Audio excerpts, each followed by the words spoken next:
Hey, what's going on, everybody?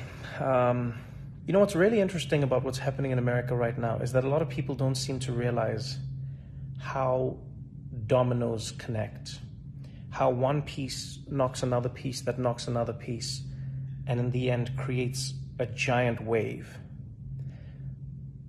Each story seems completely unrelated, and yet at the same time, I feel like everything that happens in the world connects to something else in some way, shape, or form. And I think this news cycle that we witnessed in the last week was a perfect example of that. Amy Cooper, George Floyd, and the people of Minneapolis. Amy Cooper was, for many people, I think, the catalyst. And by the way, I should mention that all of this is like against the backdrop of coronavirus. People stuck in their houses for one of the longest periods we can remember. People losing more jobs than anyone can ever remember. People struggling to make do more than they can ever remember. And I think all of that compounded by the fact that there seems to be no genuine plan from leadership. Like, no one knows what's going to happen. No one knows how long they're supposed to be good, how long they're supposed to stay inside, how long they're supposed to flatten the curve. No one knows any of these things. And so what happens is you have a group of people who are stuck inside. All of us as society, we're stuck inside. And we then start to consume. We see what's happening in the world. And I think Amy Cooper was one of the first moments that one of the first dominoes that we saw get knocked down post-corona for many people. And that was a world where you quickly realize that while everyone is facing the battle against coronavirus, Black people in America are still facing the battle against racism and coronavirus. And the reason I say it's a domino is because think about how many Black Americans just have read and seen the news of how Black people are disproportionately affected by coronavirus. And not because of something inherently inside Black people, but rather because of the lives Black people have lived in America for so long. Coronavirus exposed all of it. And now here you had this woman who, we've all seen the video now, blatantly knew how to use the power of her whiteness to threaten the life of another man and his Blackness. What we saw with her was a really, really powerful, explicit example of an understanding of racism in a structural way. When she looked at that man, when she looked at Cooper and she said to him, I'm going to call 911 and I'm going to tell them there's an African-American man threatening my life. She knew how powerful that was. And that in itself is telling. It tells you how she perceives the police. It tells you how she perceives her perception or her relationship with the police as a white woman. It shows you how she perceives a Black man's relationship with the police and the police's relationship with him. It was powerful. Because so many people act like they don't know what Black Americans are talking about when they say it, and yet Amy Cooper had a distinct understanding. She was like, "Oh, I know that you're afraid of interacting with the police because there is a presumption of your guilt because of your Blackness. I know that as a white woman, I can weaponize this tool against you. And I know that by the time we've sifted through who was right or wrong, there's a good chance that you will have lost in some way, shape, or form." And so for me, that was the first domino. And so now you're living in a world where so many people are watching this video. So many people are being triggered because in many ways it was like a gotcha. It was like the curtain had been pulled back. Aha. So you do this, because it's always been spoken about, but this was it was powerful to see it being used. And I think a lot of people were triggered by that. A lot of people were like, damn, we knew it was real, but this is like real, I think a lot of people also angry that some of the outrage that came to her was because of her dog. And I mean, I get it, but it was, a lot of people felt like it would have been great if the dog shelters had the same, I guess, power or Or if police departments were run by the people who run dog shelters, because they seem to act like this. They didn't waste time. They were like, nope, we'd like our dog back, lady. Which I'm going to be honest, I think that was a hell of a punishment. Her job is one thing, taking a white lady's dog. That was a nice dog. And so that was the first domino, you know? It was the first domino where I felt like you could feel something stirring. And all of this, again, is in the backdrop. It's coronavirus has happened. The numbers have come out. You know, the story of Ahmaud Arbery in Georgia, that story has come out. All of these things are happening. And then the video of George Floyd comes out. And I don't know what made that video more painful for people to watch. The fact that that man was having his life taken in front of our eyes, the fact that we're watching someone being murdered by someone whose job is to protect and serve, or the fact that he seemed so calm doing it, you know? Oftentimes we're always told that police feared for their life. It was like a threat. And you know what, you always feel like an asshole when you're like, you didn't fear for your life. Why did you fear for your life? How did you fear? But now more and more we're starting to see that it's like, no, it doesn't seem like there's a fear. It just seems like you can do it, so you did it. There was a black man on the ground in handcuffs, and you could take his life, so you did. Almost knowing that there would be no ramifications. And then again, everyone on the internet has to watch this. Everyone sees it. It floods our timelines as people. And I think one ray of sunshine for me in that moment was seeing how many people instantly condemned what they saw.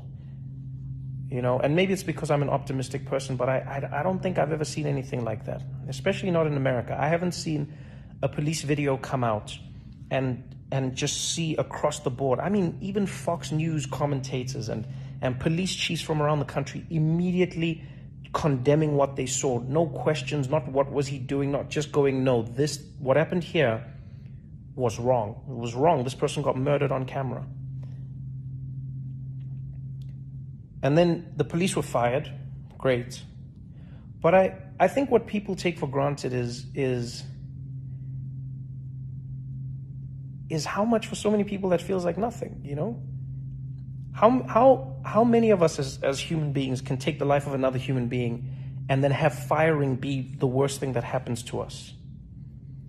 And yes, we don't know where the case will go, don't get me wrong, but it feels like there is no moment of justice. There is no, you know, if you're watching a movie, you'd at least want the cops, you'd want to see the perpetrators in handcuffs. You'd want to see the perpetrators facing some sort of justice. Yes, they might come out on bail, etc. But I think there's a lot of catharsis that comes with seeing that justice being doled out. When the riots happened, that for me was an interesting culmination of everything. I saw so many people online saying, these riots are disgusting. This is not how a society should be run. You do not loot and you do not burn and you do not, this is not how our society is built. And that actually triggered something in me where I was like, man, okay, society, but what is society? And fundamentally, when you boil it down, society is a contract. It's a contract that we sign as human beings amongst each other. We sign a contract with each other as people, whether it's spoken or unspoken, and we say, amongst this group of us, we agree in common rules, common ideals, and common practices that are going to define us as a group. That's what I think a society is. It's a contract. And as with most contracts, the contract is only as strong as the people who are abiding by it. But if you think of being a black person in America who is living in Minneapolis or Minnesota or any place where you're not having a good time, ask yourself this question when you watch those people. What vested interest do they have in maintaining the contract? Why don't we all loot? Why doesn't everybody take? Because we've agreed on things. There are so many people who are starving out there. There's so many people who don't have. There's so many people. There are people who are destitute. There are people who, when the virus hit and they don't have a second paycheck, already broke, which is insane, but that's the reality. But still, think about how many people who don't have, the have-nots, say, you know what, I'm still going to play by the rules even though I have nothing, because I still wish for this society to work and exist. And then some members of that society, namely Black American people, watch time and time again how the contract that they have signed with society is not being honored by the society that has forced them to sign it with them. When you watch Ahmaud Arbery being shot and you hear that those men have been released, and were it not for the video and the outrage, those people would be living their lives, what part of the contract is that in society? When you see George Floyd on the ground and you see a man losing his life in a way that no person should ever have to lose their life, at the hands of someone who's supposed to enforce the law, what part of the contract is that? And a lot of people say, well, what good does this do? Yeah, but what good doesn't it do? That's the question people don't ask the other way around. What good does it do to loot Target? How does it help you to loot Target? Yeah, but how does it help you to not loot Target? Answer that question. Because the only reason you didn't loot Target before was because you were upholding society's contract. There is no contract if law and people in power don't uphold their end of it. And that's the thing I think people don't understand sometimes, is that we need people at the top to be the most accountable, because they are the ones who are basically setting the tone and the tenor for everything that we do in society. It's the same way we tell parents to set an example for their kids, the same way we tell captains or coaches to set an example for their players, the same way you tell teachers to set an example for their students. The reason we do that is because we understand in society that if you lead by example, there is a good chance that people will follow that example that you have set. And so if the example law enforcement is setting is that they do not adhere to the laws, then why should the citizens of that society adhere to the laws when in fact the law enforcers themselves don't?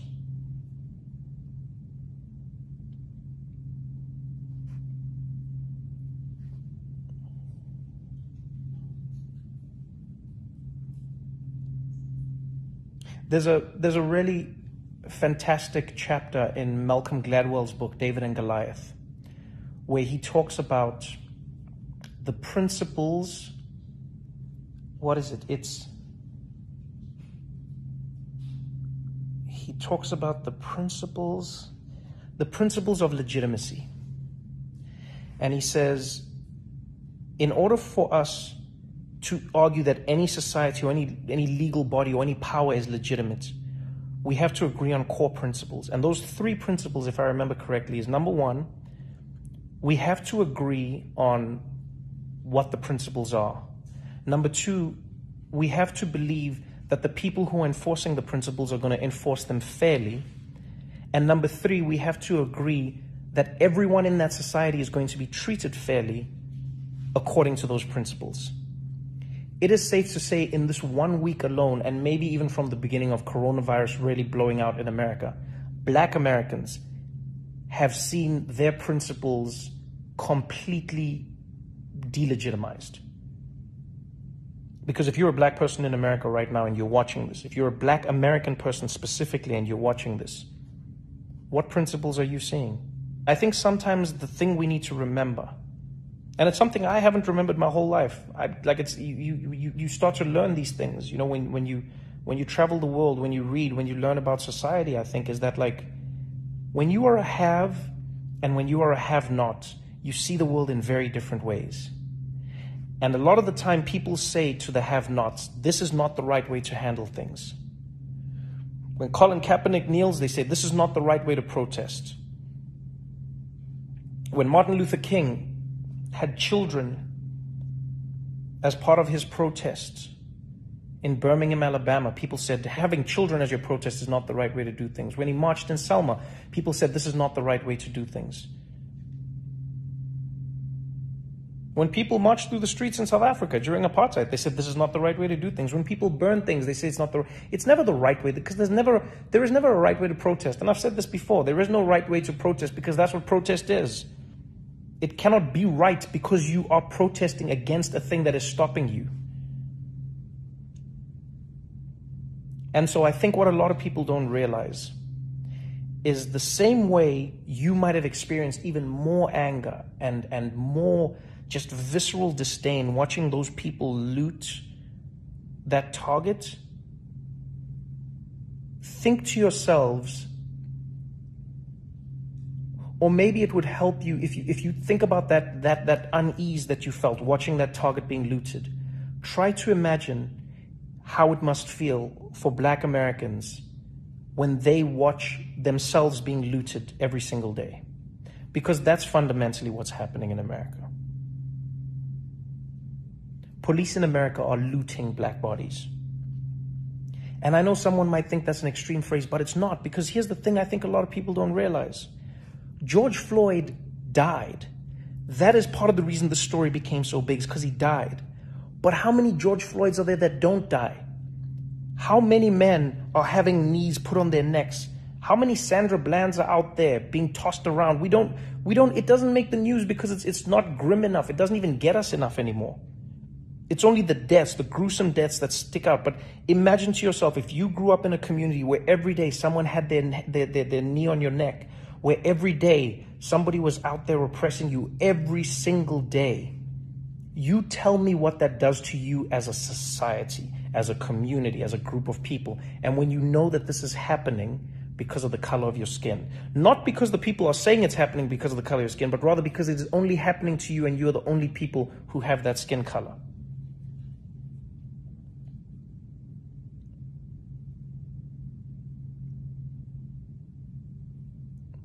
And I know there's people who say, yeah, but like, well, how come black people don't care when Black people kill? But man, that's one of the dumbest arguments ever. Of course they care. If you've ever been to a hood anywhere, not just in America, but anywhere in the world, you'd know how much Black people care about that.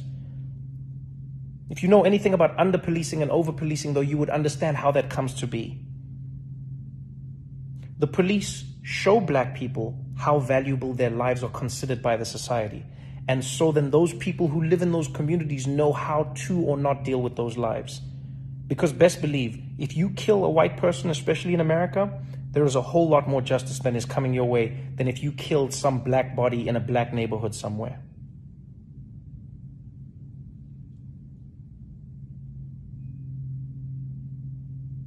And so to anyone who watched that video, don't ask yourself if it's right or wrong to loot, or don't ask yourself, wow, what does looting help? No. Ask yourself that question. Ask yourself why it got you that much more watching these people loot, because they were destroying the contract that you thought they had signed with your society. And now think to yourself, imagine if you were them watching that contract being ripped up every single day. Ask yourself how you'd feel.